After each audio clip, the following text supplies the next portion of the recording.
নমস্কার বন্ধুরা, আমি চৈতালি আবার এসে গেছি আমার রান্নাঘরে নতুন একটা রেসিপি নিয়ে। এই যে দেখো আমি কী রান্না করছি আজকে। যে আলু ভাজা কেটে নিয়েছি, আলু এখানে শুকনো লঙ্কা আর কালো জিরে নিয়েছি, এখানে লাল চোখলা লবণ মাখিয়ে নিয়েছি, এটি আমি ভাজা করব। তোমরা লাউ চোখলা ফেলে না দিয়ে এভাবে ভাজা করে খেয়ে দেখো, আজকে আমি নিরামিষভাবেই করবো।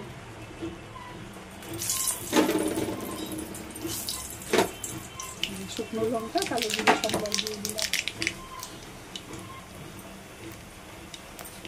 এবার আমি আলুটা দিয়ে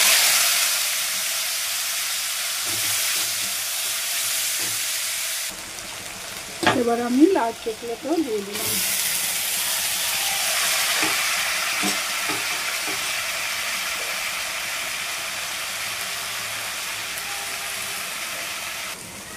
এখন কয়েকটা কাঁচা লঙ্কা দিয়ে দিলাম। ভাজাটা আমার হয়ে গেছে। তোমার যদি ভালো লেগে থাকে তাহলে লাইক শেয়ার সাবস্ক্রাইব করে দিও, আমার পাশে থেকো। সবাই ভালো থেকো, সুস্থ থেকো। দেখা হচ্ছে পরের ভিডিওতে।